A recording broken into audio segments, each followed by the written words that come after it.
আমার বউর কি একটু বল না। আপনি তো বাবা হতে চলেছেন। বাচ্চার বয়স কত দিনের? এই 3.5 মাসের কাছাকাছি। বউর পেটে 3 মাসের বাচ্চা মানে এটা কোনোভাবেই সম্ভব না। তাহলে আপনি আপনার স্ত্রীকে জিজ্ঞেস করুন। আমাকে বিয়ে হয়েছে 1 মাস হয়েছে, আপনার পেটে 3 মাসের বাচ্চা করতে গেলো। বাসায় চলো। তার মানে আপনি আমার লাগে প্রতারণা করছেন। আপনি আরেক জায়গায় আগাম করে সেই পাপের বোঝা আমার ঘরে চাপাই দিচ্ছেন। বলছি বাসায় চলো, আমি তোমাকে সব খুলে বলবো। না আমি বাসায় যাবো না। আগে আপনি কলে বাচ্চার বাপ পেরা কোন? এত বড় বাড়ির মায়ের লাগে তোর বিয়া? তোর তো এটা রাজকপাল। তুই কি ভাবছো যে এই বাড়ির মালিকের মায়ের আমি বিয়ে করবো?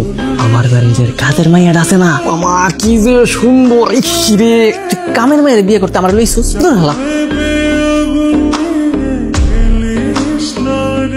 আপনিও বসেন, বিয়ের পাত্রী দাঁড়িয়ে থাকলে কেমন দেখা যায়? বিয়ের পাত্রে মানে?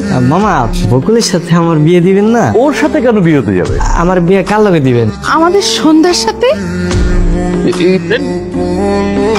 কই জাহান নামে শালা এমন মুহূর্তে কি অজ্ঞান হয়? অজ্ঞান ওরা টাইম পাস নাই। তুই বিয়েটা হয়েছি তো তারপর অজ্ঞান কি? গেছিলাম তুই বাড়ির কাজের মেয়ের বিয়ে করতে, কাজের মেয়ের পরিবর্তে যে মালিকের মেয়ের বিয়ে করে দিবে এটা তো বুঝতে পারিনি মামা। এত বড় লোড আমি সামলাইতে পারি নাই। আপনি যারে বিয়ে করতেছেন তারে করবেন, আরেকজনকে করা দরকার কি? তাই করতে আইলো তো এমনি আসিল। খালুরে পর আপনি ম্যাডাম বিয়ে করতে পারবেন না, আপনি আমারই বিয়ে করবেন। ম্যাডাম বিয়ে করবো না। শোনো আগে কি হয়েছে না হয়েছে সব ভুলা যাও বুঝছো। আর আজকে দেখে তুমি আমারে আর কয়ে ডাকবা। তুই ওর কথা বাদ দি, তাড়াতাড়ি বিয়ের ব্যবস্থা করতে হবো। কখন তো মত বুঝাতে ঠিক নাই। আপনি একটা বেইমান, আপনি আমার মনটা ভাঙ্গা দিচ্ছেন। দেখবেন আপনার কোনোদিনও শান্তি হবে না। আপনি এভাবে কাঁপছেন কেন? আমি এত সুন্দর একটা বউ পাবো আমি না জীবনে কল্পনা করিনি, মানে ভাবিও নাই।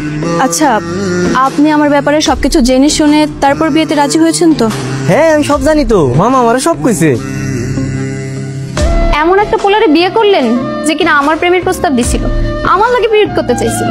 বকুল, তোকে আমি না করেছি না এইসব টপিক নিয়ে কথা বলতে তো চাই না ম্যাডাম, কিন্তু যেই পোলার লগে আপনার বাড়ির কামের মেয়ের বিয়ে হওয়ার কথা ছিল সেই পোলার লগে আপনি বিয়ে করে নিলেন। আমার হাজবেন্ড আগে কি করেছে না করেছে সেটা তো আমার দেখার বিষয় না।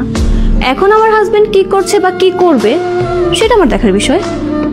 আপনি তো একটা প্রতারক। বকুল, তোকে আমি যেতে বলছি না? আমার মাকে ঘুম পাইছে, আমি একটা কাজ করি ওই যে সোফার মধ্যে যে ঘুমাই থাকি। হ্যাঁ সোফায় ঘুমাতে যাবেন মানে? আমি আপনার ওয়াইফ, আপনি আমার হাজবেন্ড, আমাকে একা এখানে রেখে আপনি সোফায় ঘুমাবেন কেন? না ম্যাডাম আসলে হয়েছে কি, আমি আবার রাতে লুঙ্গি পরে ঘুমাই তো। ম্যাডাম মানুষ আপনার সাথে লুঙ্গি পরে কেমন দেখাবে না? তার সমস্যা নেই, কিন্তু আপনার লুঙ্গি আবার সকালে গলায় মালা হয়ে যাবে না তো? হ্যাঁ ম্যাডাম কি কর, আমি শক্ত করে গিতে দেবো, সমস্যা নাই। ঠিক আছে, সমস্যা নেই, তাহলে আপনি এখানে ঘুমাতে পারেন। তা আপনি দিনের বেলা প্যান্ট পরতে পারেন তো? হ্যাঁ না, মানে আপনাকে কিন্তু আমার সাথে অফিসে যেতে হবে, ওইখানে কিন্তু লুঙ্গি পরা যাবে না, প্যান্ট পরতে হবে। কি করবো ম্যাডাম, অফিসে যাইতে দেবো? হ্যাঁ, যেহেতু আমি ছাড়া আমার কোনো ভাই বোন নেই, এখন যেহেতু আপনি আমার হাজবেন্ড, সো আপনাকে তো সবকিছু দেখাশোনা করতে হবে, তাই না? ম্যাডাম কিসব কথাবার্তা কইতেছেন, আমার তো আবার মাথা ঘুরাইতেছে। কি হয়েছে? আরে কি হয়েছে? উঠুন, চলুন তাহলে। ম্যাডাম আমার না আসলে একটু ভয় ভয় লাগতেছে বুঝছেন। আসলে আমি কাজ কাম তেমন একটা পারি না তো, অফিসে গেলে পরে যদি আমার আবার বাইক টের করে দেয়। আশ্চর্য ব্যাপার, অফিস আমাদের, আর কাউকে যদি চাকরি থেকে বের করতে হয় সেটা আমরা করি। হায় হায়, অফিসও আমার, বউ আমার, তাহলে তো আমার কোনো চিন্তাই নাই। সেটাই, আপনার যা ইচ্ছা আপনি করতে পারবেন, নো টেনশন। আচ্ছা ঠিক আছে। ও স্যার, জি বলেন। আপনার একটা সিগনেচার লাগবে স্যার। সাইন? কিসের সাইন? হ্যাঁ ওই যে প্রজেক্টটা তো ফাইনাল হয়ে গেছে স্যার, ওখানে আপনার সিগনেচার লাগবে। মানে সাইন কি করতেই হবে? জি স্যার। তাই না? স্যার এটা কি করলেন স্যার? আপনি তো টিপসই দিয়ে স্ট্যাম্পটাই নষ্ট করে ফেললেন স্যার। নষ্ট হবে কেন? নষ্ট হওয়ার তো কিছু নাই, তাই না? স্যার এখন তো টিপসই চলে না স্যার, সিগনেচার লাগবে। শুনেন, আজকে থেকে পুরান নিয়ম যা আছে সব বাদ, নতুন নিয়ম চালু হবে, আর আমি যেটা বলবো সেটাই। সিগনেচার তো সবাই নকল করতে পারে, বুঝলেন নাকি? এই কারণে টিপসই দিছি যাতে কেউ নকল না করতে পারে। কিন্তু স্যার,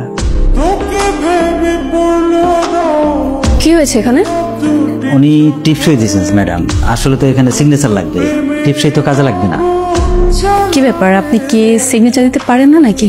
আরে কি বলেন, সিগনেচার দিতে পারবো না কেন? সিগনেচার তো দিতে পারি, কিন্তু আসলে হয়েছে কি ম্যাডাম, ওই যে সিগনেচার তো সবাই নকল করতে পারে, এই কারণে আমি বুদ্ধি করে ওই যে টিপসই দিছি যাতে কেউ নকল না করতে পারে, বুঝলেন? হ্যাঁ, আপনি আপনার জায়গা থেকে একদম রাইট আছেন, কিন্তু বিষয়টা হচ্ছে কি, এই পেপারটা বাইরের দেশে যাবে।